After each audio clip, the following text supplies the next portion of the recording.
हैं Israel Hamas युद्ध की बात करेंगे। क्या अपडेट आया है, मेरे पीछे की तस्वीर जो है वो बीडी भी बदल जाएगी और साथ ही साथ आपको मुद्दा भी मैं समझाता हुआ चलता हूं।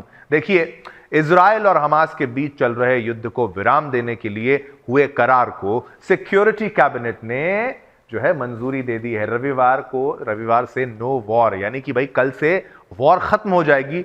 अभी तक तो ये लग रहा है पुख्ता कि ये होगा कल से युद्ध जो है इजराइल वाला जो है वो तो रुक जाएगा हमास से। अब सिक्योरिटी कैबिनेट ने इसको मंजूरी दे दी है।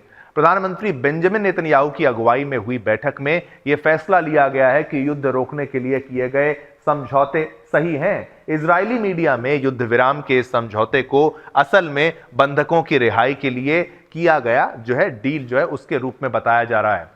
दोहा में हुए समझौते के बाद अब दोनों ओर से अगवा किए गए बंधकों की रिहाई का रास्ता साफ हो गया है। बीते बुधवार को घोषित समझौते के तहत गाजा में बचे लगभग 100 बंधकों में से 33 को इजराइल द्वारा कैद किए गए सैकड़ों फिलिस्तीनियों के बदले रिहा किया गया। मैं चाहूंगा एक क्लोज फ्रेम मेरा बनाया जाए ताकि मैं विस्तार से आपको समझाता हूं कि भाई अब मामला पूरा क्या है। तस्वीरों को मैं चाहूंगा पहले तस्वीरें आपको दिखाते हैं, तो फुल करके तस्वीरें भी आपको दिखाते हैं। ये लीजिए, फुल करके तस्वीरें आपको हम दिखा रहे हैं और आप देखिए कि भाई सैकड़ों फिलिस्तीनियों के बदले रिहा किया जाएगा। वहीं इजराइल की सुरक्षा कैबिनेट और सरकार ने समझौते को मंजूरी दे दी है। इजरायली प्रधानमंत्री बेंजामिन नेतन्याहू ने कार्यालय की ओर से शुक्रवार को यह जानकारी साझा की। इसमें कहा गया कि सुरक्षा कैबिनेट की ओर से मंजूरी मिलने के बाद अगवा किए गए बंधकों की रिहाई रविवार को होने की उम्मीद है। अब संघर्ष विराम समझौते के तहत पहले चरण में रिहा किए जाने वाले लिस्ट में 2 फ्रांसीसी इजरायली नागरिकों के नाम भी शामिल हैं। फ्रांस के राष्ट्रपति इमैनुअल मैक्रो ने कहा कि इजराइल और हमास के बीच प्रस्तावित संघर्ष विराम समझौते के तहत पहले चरण में रिहा किए जाने वाले 33 बंधकों की सूची में फ्रांसीसी इजरायली नागरिक ऑफर कैल्डारोन और ओहाद याहालोमी के नाम भी शामिल हैं। इमैनुअल मैक्रो ने इसको लेकर अपने सोशल मीडिया प्लेटफॉर्म एक्स पर लिखा कि हम उन्हें उनके परिवारों से मिलाने के लिए अथक प्रयास कर रहे हैं। कतर और अमेरिका ने बुधवार को इजराइल और हमास के बीच युद्ध विराम की घोषणा की, लेकिन यह समझौता 1 दिन से अधिक समय तक अधर में लटका रहा क्योंकि नेतन्याहू ने जोर देकर कहा कि अंतिम समय में जटिलताएं थीं, जिसके लिए उन्होंने हमास को दोषी ठहराया। वहीं समझौते के अनुसार बचे हुए बंधकों को दूसरे चरण में रिहा किया जाना है, जिस पर पहले चरण के दौरान बातचीत की जाएगी। आपको बता दें कि हमास के लड़ाकों ने 2023 में 7 अक्टूबर को युद्ध के ऐलान के साथ ही कमोबेश 300 लोगों को बंदी बना लिया था, जिसमें दर्जनों लोग इजरायली हमले की चपेट में आने से मारे गए। इनके अलावा इजरायली दावे के मुताबिक कई बंधकों की हमास ने हत्या भी कर दी। बताया जा रहा है कि हमास की बंधकों में अभी तक 33 बंदी हैं, लेकिन स्पष्ट नहीं है कि उनमें कितने जीवित हैं, कितने जिंदा बचे हैं। हमास को उन सभी बंदियों को रिहा करना है और उन लोगों के शव वापस करने हैं जो मारे गए हैं। इन बंदियों की रिहाई और इजरायली जेल से फिलिस्तीनियों की आज़ादी में 42 दिनों का वक्त लगेगा। अब क्या युद्ध खत्म हो गया है? बंधक जब रिहा होने की बात है, अभी तक तो यह है कि भाई रविवार से नो वॉर, रविवार से यानी भाई कल से अब कोई युद्ध जो है वो नहीं चलेगा। तो चलिए, आपको मुद्दा ये भी हमने समझाया विस्तार से कि कैसे युद्ध में जो है हालात बदले। अगले मुद्दे की ओर भी हम रुख करेंगे। बांग्लादेश वाला जो मुद्दा है वो भी आपको बताएंगे। बांग्लादेश की बात करते हैं। चलिए,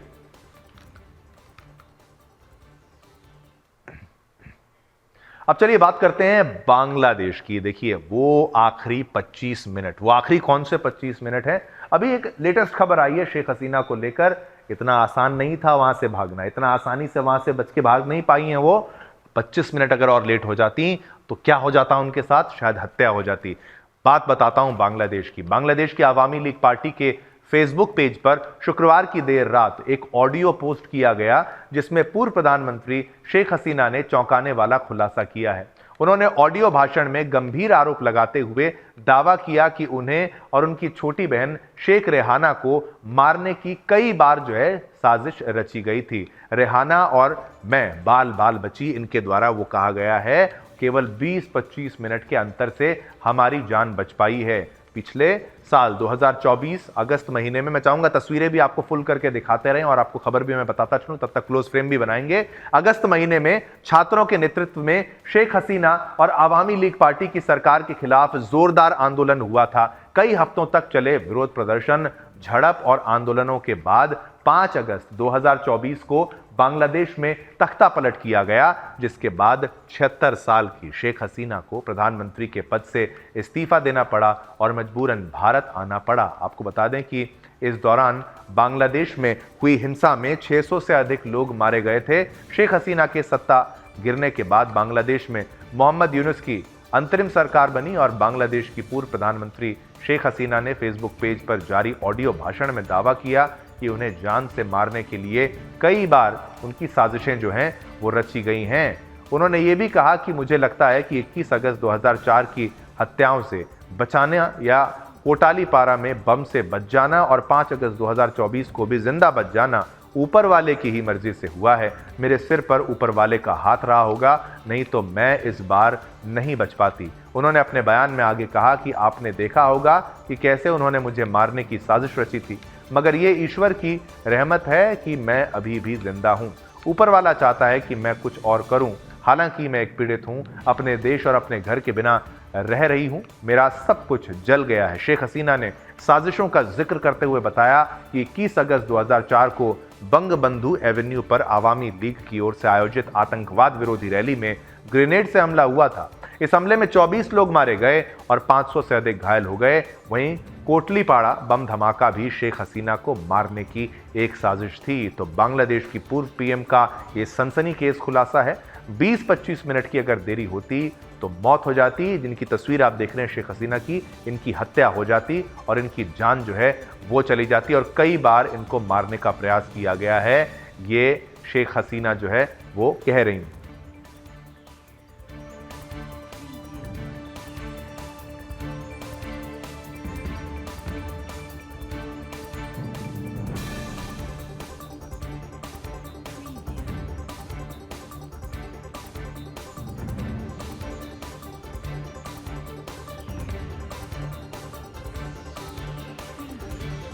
अमेरिका के नवनिर्वाचित राष्ट्रपति डोनाल्ड ट्रंप अपने प्रशासन के दूसरे दिन यानी सेकेंड डे में शिकागो में बड़े पैमाने पर आव्रजन छापे की योजना बना रहे हैं। यानी इल्लीगल जो घुसपैठिए हैं उनके खिलाफ एक योजना बना रहे हैं। ये जानकारी वॉल स्ट्रीट जर्नल ने शुक्रवार को अपनी एक रिपोर्ट से दी। रिपोर्ट में योजना बनने में शामिल 4 अधिकारियों के हवाले से बताया गया कि छापेमारी मंगलवार से शुरू होकर 1 सप्ताह तक जारी रह सकती है। रिपोर्ट में कहा गया कि इस अभियान को अंजाम देने के लिए अमेरिकी आव्रजन और सीमा शुल्क प्रवर्तन के करीब 200 अधिकारियों को तैनात किया जाएगा। बाद में समाचार एजेंसी के ट्रंप के एक अधिकारी के हवाले से कहा कि भाई पूरे देश में इसी तरह के प्रवर्तन उपाय किए जाएंगे और शिकागो शहर पर कोई विशेष ध्यान नहीं दिया जाएगा। उस अधिकारी ने कहा कि हम पूरे देश में ऑपरेशन करने जा रहे हैं। आप न्यूयॉर्क में गिरफ्तारियां देखेंगे, आप मियामी में गिरफ्तारियां देखेंगे। मियामी भी बहुत इंपॉर्टेंट जगह है वहां की। ये बात ट्रंप के भावी गवर्नर टॉम होमन द्वारा शिकागो में एक कार्यक्रम में दिए गए उस बयान के बाद आई है, जिसमें उन्होंने कहा था कि प्रशासन के आव्रजन विरोधी प्रयास ठीक यहीं शिकागो, इलिनॉय से शुरू होने जा रहे हैं। आपको बता दें कि उनके हवाले से जो खबर आई है कि यदि शिकागो के मेयर मदद नहीं करना चाहते तो वे हट सकते हैं, लेकिन यदि वे हमारे काम में बाधा डालते हैं तो वे जानबूझकर किसी अवैध विदेशी को शरण देने या छिपाते हैं तो मैं उन पर भी मुकदमा चलाऊंगा। अब सवाल उठता है कि सबसे पहले शिकागो ही क्यों? तो आपको बता दें कि रिपोर्ट से मिली जानकारी के अनुसार शिकागो को इसकी बड़ी अप्रवासी आबादी के कारण इस अभियान को शुरू करने के लिए चुना गया है, घुसपैठियों के लिए चुना गया है। शहर के 2.6 मिलियन निवासियों को, सोचिए 26 लाख निवासियों में से लगभग 20% विदेशी मूल के हैं।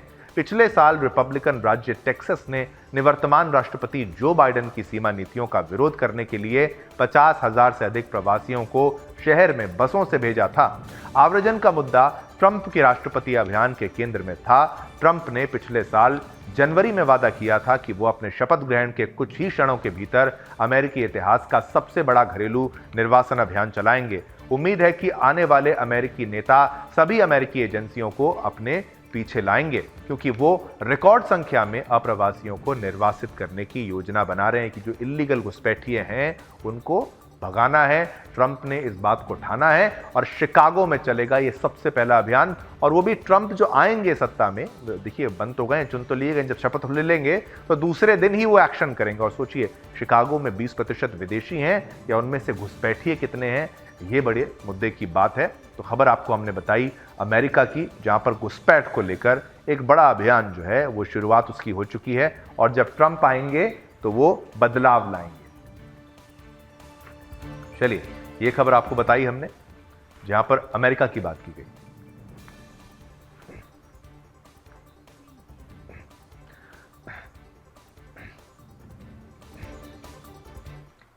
चलिए अब लेके चलते हैं आपको स्पेस में और बात करेंगे भारत की, और भारत की बढ़ती उपलब्धियों की, इसरो की बढ़ती उपलब्धियों की, आपके हमारे देश की बढ़ती उपलब्धियों की। देखिए, भारत अंतरिक्ष में 2 स्पेसक्राफ्ट्स को सक्सेसफुली डॉक करने वाला चौथा देश बन गया है। चौथा ऐसा देश जो सक्सेसफुली स्पेस में डॉक कर चुका है।